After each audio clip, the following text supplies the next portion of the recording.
जय हिंद दोस्तों, बहुत बहुत स्वागत है हमारे यूट्यूब चैनल में आप सभी को। आज हम हिस्ट्री का दूसरा क्वेश्चन देखने वाले हैं। इससे पहले मैंने एक क्वेश्चन करा दिया है हड़प्पा सभ्यता के बारे में। उस प्रश्न को जाके जरूर देख लें। तो आज का प्रश्न है, वर्धमान महावीर के जीवन एवं शिक्षाओं का वर्णन करें। तो सबसे पहले परिचय लिखना है। भगवान महावीर जैन धर्म के 24वें तीर्थंकर थे। इनका जन्म 540 ईसा पूर्व में वैशाली के कुंडग्राम में हुआ था। यानी महावीर जैन धर्म के 24वें तीर्थंकर थे। इनका जन्म 540 ईसा पूर्व में वैशाली के कुंडग्राम में हुआ था। इन्हें बचपन में वर्धमान कहा जाता था। इनको बचपन में वर्धमान कहा जाता था। इनके पिताजी का नाम सिद्धार्थ, माता का नाम त्रिशला और उनकी पत्नी का नाम यशोधरा था।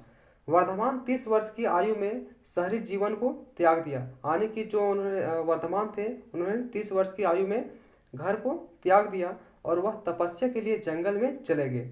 12 वर्ष की कठिन तपस्या के बाद इनको ऋजुपालिका नदी के तट पर अवस्थित साल वृक्ष के नीचे ज्ञान की प्राप्ति हुई। जब वर्तमान 30 वर्ष की आयु में घर को त्याग दिए, उसके बाद वे जंगल में चले गए और 12 वर्षों की कठिन तपस्या के बाद इनको ऋजुपालिका नदी के तट पर अवस्थित एक साल वृक्ष था, उसी के नीचे इनको ज्ञान की प्राप्ति हुई। उसके बाद में जैन धर्म के 24वें तीर्थंकर बने। महावीर स्वामी जैन धर्म के सबसे अंतिम तीर्थंकर माने जाते हैं। इन्होंने जैन धर्म में ब्रह्मचर्य की शिक्षाएं दी। इनका मृत्यु 72 वर्ष की आयु में पावापुरी में हो गया था। जो पावापुरी है वह वर्तमान बिहार में स्थित जैन धर्म के प्रथम तीर्थंकर तथा संस्थापक स्वामी ऋषभदेव थे और जैन धर्म के 23वें तीर्थंकर पार्श्वनाथ थे। ये सभी जो थे पार्श्वनाथ, ऋषभदेव, महावीर स्वामी, यही सब प्रमुख हैं। उसके बाद जैन धर्म बाद में दो हिस्सों में बट गया, श्वेतांबर और दिगंबर में। श्वेतांबर जैन धर्म में दो प्रकार के अनुयायी होते थे। जो लोग श्वेतांबर शाखा को मानते थे वह सफ़ेद वस्त्र पहनते थे और उनका प्रथम लक्ष्य मोक्ष प्राप्त करना होता था।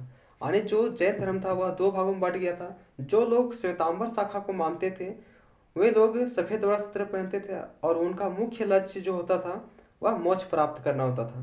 दूसरा दिगंबर, जो अनुयायी दिगंबर शाखा को मानते थे वे नग्न अवस्था में रहते थे। अब देखना है अगला टॉपिक, वर्धमान महावीर स्वामी की शिक्षाएं। यानी इन्होंने शिक्षाएं क्या क्या दी हैं। तो महावीर स्वामी ने उपदेश दिया है कि मनुष्य का अंतिम लक्ष्य सांसारिक बंधनों से मुक्ति पाने के लिए मोक्ष प्राप्त करना है, जो त्रिरत्न का पालन करके ही प्राप्ति किया जा सकता है। यानी महावीर स्वामी ने उपदेश दिया है कि मनुष्य का अंतिम लक्ष्य सांसारिक बंधनों से मुक्ति पाने के लिए मोक्ष प्राप्त करना है और वह त्रिरत्न द्वारा ही संभव है। से बोले तो त्रिरत्न कौन कौन है? सम्यक ज्ञान, सम्यक दर्शन, सम्यक आचरण।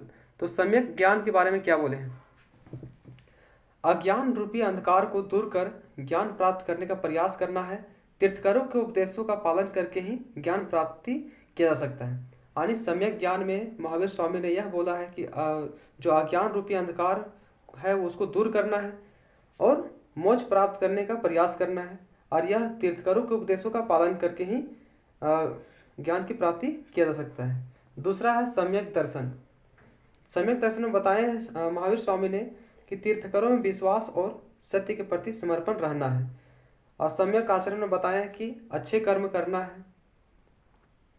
दूसरा पॉइंट है, महावीर स्वामी ने वेदों के अधिकार और वैदिक कर्मकांडों को खारिज कर दिया और उन्होंने केवल ये निर्वाण या मोक्ष प्राप्त करने के अंतिम उद्देश्य के साथ एक कठोर और सरल जीवन की सलाह दी है। यानी महावीर स्वामी ने जो वेद था, वेदों के अधिकार और वैदिक कर्मकांडों को उन्होंने नकार दिया और उन्होंने केवल ये जिसको निर्वाण या मोक्ष कहा जाता है उसको प्राप्त करने के लिए अंतिम उद्देश्य के साथ कठोर और सरल जीवन की सलाह दिए हैं। तीसरा, महावीर स्वामी ईश्वर के अस्तित्व में विश्वास नहीं करते थे। जो महावीर स्वामी हैं वह ईश्वर को मानते ही नहीं थे। उन्होंने कहा कि ब्रह्मांड प्रकृति का उत्पाद है। जो ब्रह्मांड है किसका उत्पाद है?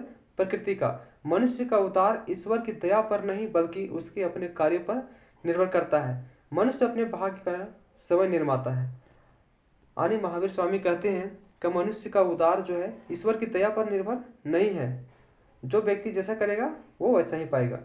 चौथा है, महावीर स्वामी कर्म और आत्मा का स्थानांतरण में विश्वास करते थे। वह कहते थे कि किसी का पुनर्जन्म उनके कर्मों पर निर्भर करता है। यानी चौथा पॉइंट में महावीर स्वामी ने कहा है कि कोई व्यक्ति का जो जन्म और पुनर्जन्म होता है वह उनके कर्मों पर निर्भर करता है। पांचवा पॉइंट है, महावीर स्वामी ने जैन समानता पर बहुत जोर देते हैं। महावीर स्वामी ने जाति व्यवस्था को स्वीकार किया, फिर भी उन्होंने कहा कि मनुष्य अपने कर्म के अनुसार अच्छा या बुरा हो सकता है, न कि उसके जन्म के आधार पर। यानी महावीर स्वामी ने जाति व्यवस्था को सही माना है, लेकिन उन्होंने कहा है कि मनुष्य जो है अपने कर्म के अनुसार ही अच्छा और बुरा हो सकता है, न कि जन्म के आधार पर। छठा, महावीर स्वामी ने मोक्ष प्राप्त करने के लिए 5 व्रत निर्धारित किए हैं। पहला अहिंसा है।